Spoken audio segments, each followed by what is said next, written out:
नमस्कार दोस्तों, स्वागत है आपका हमारे चैनल समाजशास्त्र की बातें में। यूपी पीजीटी की यह श्रृंखला,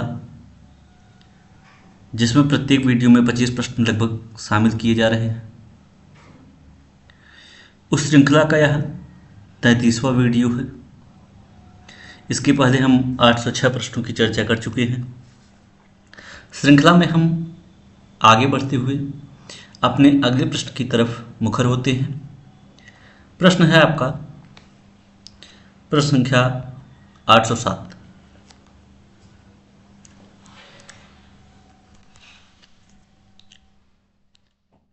प्रश्न है, सामाजिक गतिशीलता को क्षैतिज और उदग्र गतिशीलता के रूप में किसने वर्गीकृत किया? आपको बताना है क्षैतिज और उदग्र गतिशीलता के रूप में किसने वर्गीकृत किया है। ऑप्शन है बेनेडिक्ट, लिपसेट ने, मिलर ने, उपयुक्त में से कोई नहीं। इसमें आपका राइट ऑप्शन हो जाएगा उपयुक्त में से कोई नहीं, क्योंकि क्षैतिज और उदग्र गतिशीलता की चर्चा सोरोकिन ने किया है। आगे बढ़ते हैं।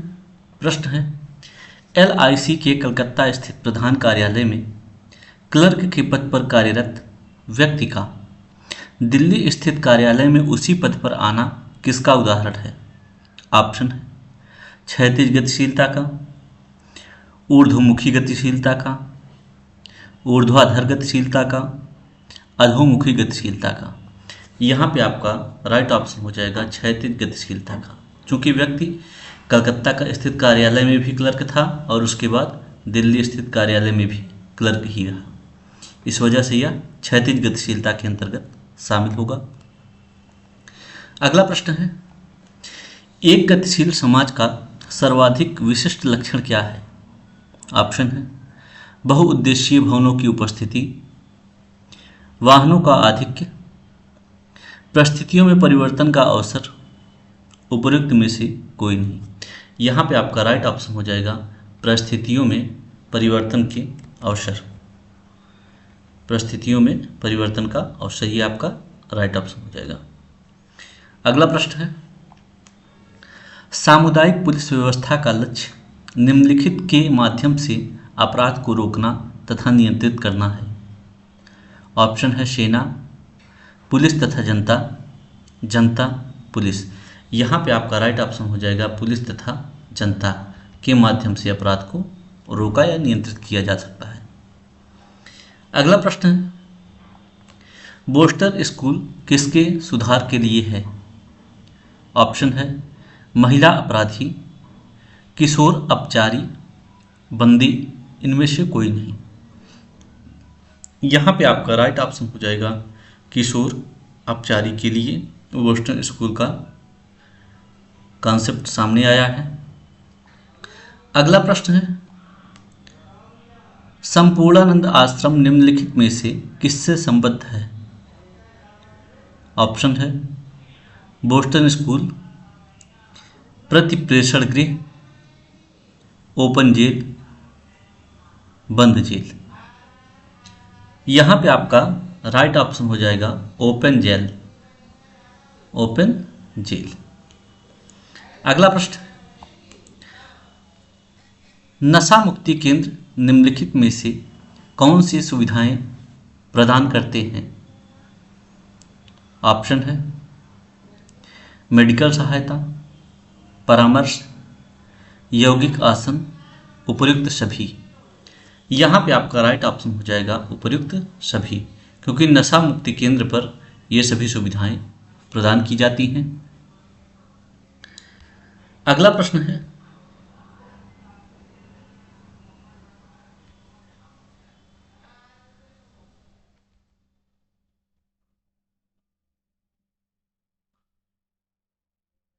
यहाँ पे आपका थोड़ा सा प्रिंटिंग मिस्टेक हो गया था, उसको यहाँ पे सुधार किया जा रहा है। हाँ। अगला प्रश्न है आपका, भारतीय प्रसंग में मलिन बस्ती की जनसंख्या में वृद्धि यह बताती है, क्या बताती है? ग्रामीण संपन्नता का विस्तार, ग्रामीण गरीबी का विस्तार, शहरी संपन्नता का विस्तार, उपयुक्त में से कोई नहीं। यहाँ पे आपका राइट ऑप्शन हो जाएगा ग्रामीण गरीबी का विस्तार जो है ये मलिन बस्ती की जनसंख्या में वृद्धि करती है। अगला प्रश्न है, किस पंचवर्षीय योजना का मुख्य उद्देश्य गरीबी हटाओ था? क्या मुख्य उद्देश्य था गरीबी हटाओ? ऑप्शन है 7वीं पंचवर्षीय योजना, चौथी पंचवर्षीय योजना, 5वीं पंचवर्षीय योजना और 6ठी पंचवर्षीय योजना। यहाँ पे आपका राइट ऑप्शन होगा 5वीं पंचवर्षीय योजना का मुख्य लक्ष्य गरीबी हटाओ था। पंचवर्षीय योजना एवं उसके मुख्य उद्देश्यों की चर्चा हम किसी एक वीडियो में अलग से कर लेंगे जो शीघ्र ही आप लोगों के सामने उपस्थित होगा। तो यहाँ पे गरीबी हटाओ का जो उद्देश्य था ये 5वीं पंचवर्षीय योजना का मुख्य उद्देश्य था। अगला प्रश्न है, किस वर्ष 6ठी पंचवर्षीय योजना प्रारंभ हुई? ऑप्शन है 1979, 1980, 1901 और 1978। यहाँ पे आपका राइट ऑप्शन हो जाएगा 1980। अगला प्रश्न है, भारत में समन्वित जनजातीय विकास परियोजना कब आरंभ किया गया? ऑप्शन है 1987 से, 1983 से, 1975 से, 1980 से। यहाँ पे आपका राइट ऑप्शन हो जाएगा 1975 से। लेकिन यहाँ पे थोड़ा सा रिमार्क है कि समन्वित जनजातीय विकास परियोजना का प्रारंभ जो हुआ था ये 1 अप्रैल 1974 को हुआ था, लेकिन फाइनेंशियल ईयर 74-75 होने की वजह से और प्रश्न में उपयुक्त विकल्प 1975 दिया जाने से इसका सही ऑप्शन जो होगा वो 1975 हो जाएगा। बाकी समन्वित जनजातीय विकास परियोजना का आरंभ 1 अप्रैल 1974 को हुआ था। अगला प्रश्न है, निम्नलिखित अध्ययनों में से कौन सा नियोजित सामाजिक परिवर्तन पर अध्ययन से संबंधित है? किस पर?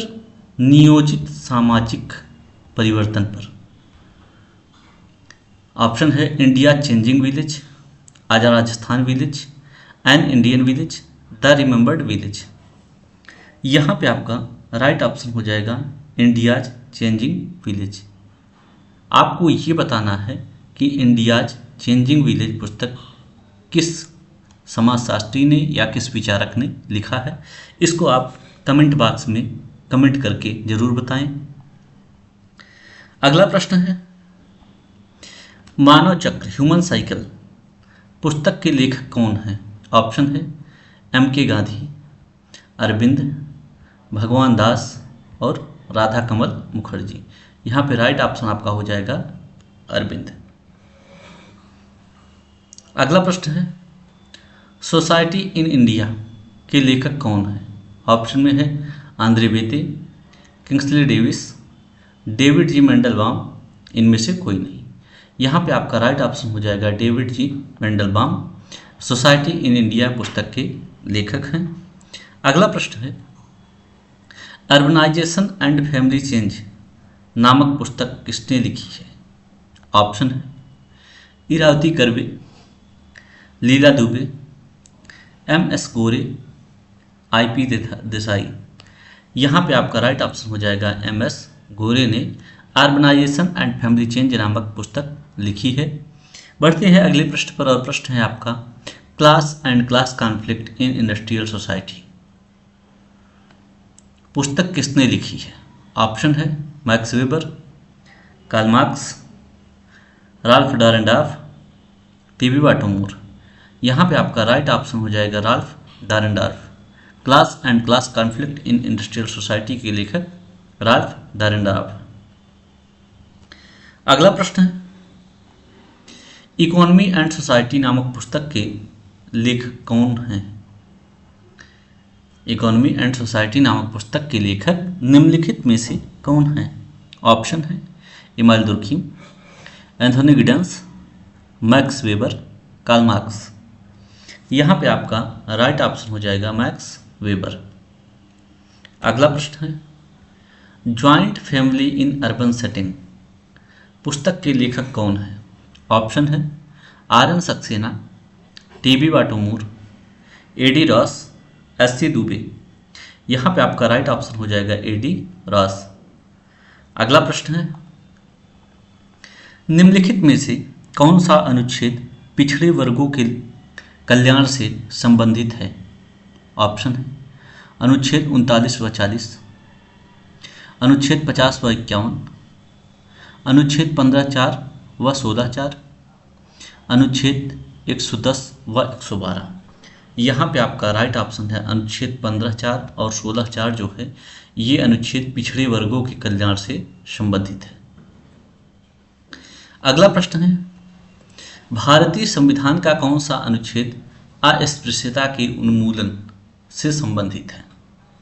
यह प्रश्न लगभग हर परीक्षा में पूछा जाता है, चाहे मान लीजिए समाजशास्त्र का हो या फिर कोई अन्य कॉम्पिटिटिव एग्जाम हो। लगभग हर परीक्षा में यह प्रश्न किसी न किसी रूप में आता ही है कि अस्पृश्यता का उन्मूलन भारतीय संविधान के किस अनुच्छेद से संबंधित है। यहाँ पे आपका ऑप्शन है अनुच्छेद 16, अनुच्छेद 17, अनुच्छेद 335, अनुच्छेद 340। राइट ऑप्शन यहाँ पे आपका हो जाएगा अनुच्छेद 17, ये जो है अस्पृश्यता के उन्मूलन से संबंधित है। अगला प्रश्न भारत के संविधान के किस अनुच्छेद में व्यक्त है कि 14 वर्ष से नीचे आयु का कोई भी बालक किसी फैक्ट्री या खान में काम नहीं करेगा और न ही किसी खतरनाक रोजगार में नियुक्त होगा? आपको बताना है कि यह किस अनुच्छेद में कहा गया है। ऑप्शन है अनुच्छेद 24, अनुच्छेद 330, अनुच्छेद 335, अनुच्छेद 24। यहाँ पे थोड़ा सा प्रिंटिंग मिस्टेक हो गया है जिसमें अनुच्छेद 24 दो बार लिख दिया गया है, तो हम एक को रिमूव कर देते हैं।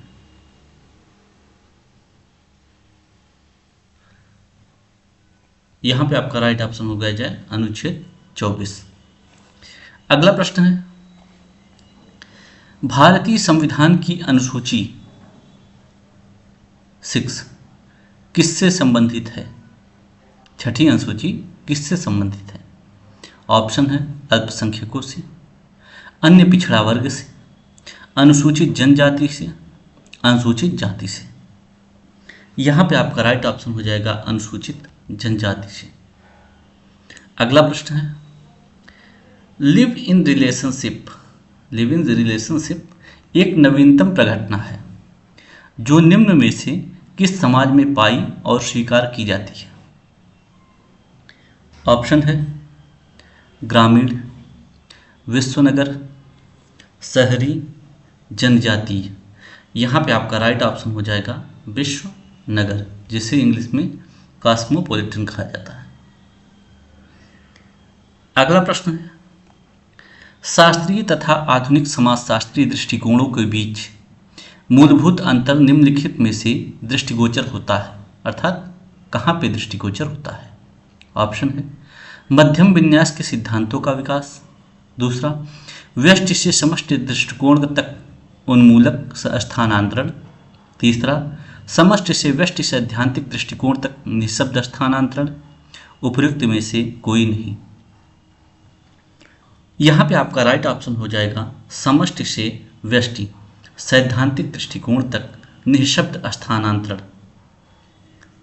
अगला प्रश्न है सिद्धांतवादियों का समीक्षात्मक संप्रदाय आर्थिक निश्चयवाद तथा सामाजिक जीवन के अन्य पहलुओं का असंतुलन किस प्रकार ठीक करता है? ऑप्शन है आर्थिक तथा उत्पादन क्षेत्र पर ध्यान केंद्रित करके, दूसरा आर्थिक तथा ऐतिहासिक क्षेत्र पर ध्यान केंद्रित करके, तीसरा आर्थिक तथा सामाजिक क्षेत्र पर ध्यान केंद्रित करके, चौथा ऑप्शन है आर्थिक तथा सांस्कृतिक क्षेत्र पर ध्यान केंद्रित करके। यहाँ पे आपका राइट ऑप्शन हो जाएगा आर्थिक तथा सांस्कृतिक क्षेत्र पर ध्यान केंद्रित करके। अगला प्रश्न है कुछ रेलवे यात्री स्टेशन पर ट्रेन का इंतजार कर रहे हैं, इन यात्रियों को क्या कहा जाएगा? ऑप्शन है एक संस्था, एक समिति, एक समुदाय, इनमें से कोई नहीं। यहाँ पे आपका राइट ऑप्शन हो जाएगा कि इनमें से कोई नहीं, क्योंकि उस भीड़ में संस्था, समिति और समुदाय का कोई लक्षण उपलब्ध नहीं है। बढ़ते हैं अगले प्रश्न पर, और प्रश्न है आपका, निम्नलिखित में से किसने ज्ञान के पदक्रम का पक्ष नहीं लिया? ज्ञान के पदक्रम का पक्ष नहीं लिया। ऑप्शन है एम फूको, ई दुर्खीम, एम वेबर, के मार्क्स। राइट ऑप्शन यहाँ पे हो जाएगा एम फूको। अगला प्रश्न, बुर्जुआकरण क्या है? ऑप्शन उद्योगों का स्वचालन, दूसरा श्रमिक वर्ग में मध्यम वर्ग की आकांक्षाओं जीवन शैली की रचना प्रक्रिया, तीसरा श्रमिक वर्ग की गतिशीलता की विफलता, चौथा मध्यम वर्गीय पहचान का पुनर्निरूपण। यहाँ पे आपका राइट ऑप्शन हो जाएगा श्रमिक वर्ग में मध्यम वर्गीय आकांक्षाओं जीवन शैली की रचना प्रक्रिया ही बुर्जुआकरण के अंतर्गत आता है। अगला प्रश्न है, मानव समाजों का कृषि से उद्योग और पश्च उद्योग में स्थानांतरण मुख्य रूप से किसके कारण हुआ है? ऑप्शन है उत्पादकता के ज्ञान का प्रयोग, उत्पादकता के लिए ज्ञान का प्रयोग, दूसरा प्रौद्योगिकीय नवीनताएं, तीसरा एक और दो दोनों, और चौथा है कार्य के लिए प्रशिक्षण। यहाँ पे आपका राइट ऑप्शन हो जाएगा एक और दो दोनों, अर्थात उत्पादकता के लिए ज्ञान का प्रयोग और प्रौद्योगिकी नवीनताएं दोनों इसके अंतर्गत शामिल होंगी। अगला प्रश्न है, मानव विकास के प्रमुख पहलू कौन से हैं? पहलू दिया गया है जीवन प्रत्याशा, साक्षरता का प्रतिशत, रहन सहन की दशा, प्रौद्योगिकी उन्नति, प्राकृतिक संसाधनों की खोज। दिया गया है कि नीचे दिए गए कूट में से सही उत्तर का चयन कीजिए। ऑप्शन है एक और दो, तीन और चार, एक दो और तीन, तीन चार और पाँच। यहाँ पे आपका राइट ऑप्शन हो जाएगा जीवन प्रत्याशा, इसके बाद साक्षरता का प्रतिशत, इसके बाद रहन सहन की दशा, अर्थात ऑप्शन नंबर आपका तीन, एक दो और तीन सही है। बढ़ते हैं अगले प्रश्न पर, और हमारा अगला प्रश्न है, शक्ति के परिवर्तनशील जोड़ की संकल्पना, शक्ति के परिवर्तनशील जोड़ की संकल्पना इस धारणा पर आधारित है कि मूल्य समाज के लिए अनिवार्य है, मूल्य तटस्थता समाज के लिए अनिवार्य है, मूल्य विरोध समाज के लिए अनिवार्य है, मूल्य सामंजस्य समाज के लिए अनिवार्य है। यहाँ पे आपका राइट ऑप्शन होगा मूल्य सामंजस्य समाज के लिए अनिवार्य है। और इसी के साथ दोस्तों वर्ष 2013 के समस्त प्रश्नों की श्रृंखला यहीं पर समाप्त होती है। आशा करते हैं कि आपकी परीक्षा की तैयारी में यह श्रृंखला रामबाण साबित होगी, और यह उम्मीद रखते हैं आप लोगों से कि आप लोग चैनल को ज़्यादा से ज़्यादा सब्सक्राइब करके अधिक से अधिक लोगों तक शेयर करेंगे, क्योंकि अगर कुछ क्वालिटी है वीडियो में तो यह ज़रूरी नहीं है कि वह आप ही तक सीमित रहे। आपके बहुत सारे साथी हैं जो इस विषय से तैयारी कर रहे हैं, तो प्रयास कीजिए कि ज़्यादा से ज़्यादा लोगों तक वीडियो का लिंक शेयर कीजिए। बाकी मिलते हैं अगली वीडियो में, तब तक के लिए धन्यवाद। हाँ, GIC की एक बहुत बेहतरीन श्रृंखला लेकर हम कुछ ही दिनों में आप लोगों के समक्ष प्रस्तुत होंगे, और इस बीच समाजशास्त्र के से संबंधित शब्दकोश का भी एक छोटा छोटा वीडियो बना के हम आप लोगों के सामने प्रस्तुत होंगे, और आप लोगों को सफलता की ढेर सारी शुभकामनाएं। मिलते हैं अगले वीडियो में, तब तक के लिए धन्यवाद।